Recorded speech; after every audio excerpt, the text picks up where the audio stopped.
বিকেল হলে কিছু না কিছু খেতেই মন চায়। তো আজকে একসাথে ঝাল আর মিষ্টি দুইটা রেসিপি শেয়ার করব। রেসিপি শেয়ার না, আমি যেভাবে করেছি একটু একটু আপনাদের সাথে শেয়ার করছি। তো প্রথমে দুধ বসিয়ে দিয়েছিলাম, আর এটা হচ্ছে মাংসের কিমা।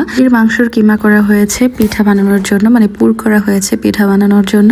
আর এদিকে আমি মিষ্টি আইটেম করছিলাম। আসলে আমার ফ্রেন্ড, মানে আমার একটা ফ্রেন্ড আছে, তো ওর জন্য পায়েস রান্না করছিলাম। তো ওর জন্য রান্না করব। এখানে 2 লিটার দুধ নিয়েছিলাম, এটা দিয়ে অল্প একটু রান্না হবে।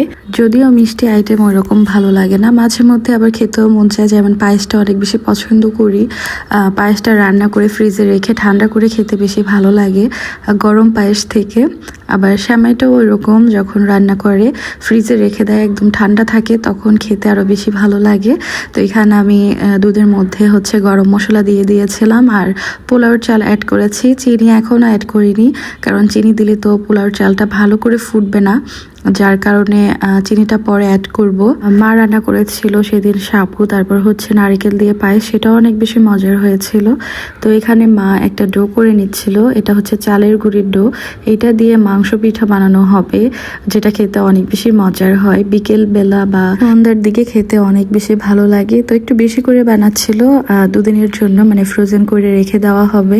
তো এখানে আমি পায়েসটা ভালো করে নাড়া দিচ্ছিলাম। আসলে পায়েস রান্না করার সময় কাছে থেকে পায়েসটা রান্না করতে হয়, কারণ একটু পড়ে গেলে বা একটু এদিক সেদিক হলে পড়ে যায় দুধ, যার কারণে একদম কাছে থেকে আমি রান্না করেছি। আর আমার পায়েসটা কিন্তু মোটামুটি কমপ্লিট হয়ে গেছে, আর কালারটা দেখেন কি সুন্দর হয়েছে। তো আমি উপরে বাদাম কুচি করে সেটা আবার ঘি দিয়ে ভালো করে ভেজে নিয়েছিলাম, কিশমিশ তারপর হচ্ছে বাদাম অ্যাড করেছে, আর একদম ডিরেক্ট বক্সেই রেখে দিয়েছি। ও এদিকে আপা এটা ভালো করে ডো রেডি করছে।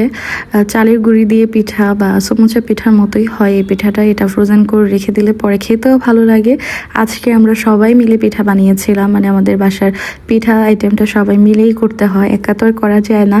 তো একজন রুটি বেলে দিচ্ছিল, একজন ভাজ করে দিচ্ছিল, আমি ওরকম ডিজাইন, মানে সাইডের যে ডিজাইনটা সেটা করছিলাম। আমাদের বাসায় মানে মুরগির ব্রেস্ট পিস সেগুলা তো থাকে, তো সেটা দিয়েই করা হয়েছে। এটা কিন্তু গরুর মাংস দিয়ে করলে আরও বেশি মজার হয়, গরুর মাংসটা ফ্লেভারটা আরও বেশি ভালো হয়। বাট এটাও কিন্তু কম হয়নি, এটাও খেতে অনেক বেশি মজার হয়েছে। তো বললাম না, এক একজন এক এক কাজ করছে।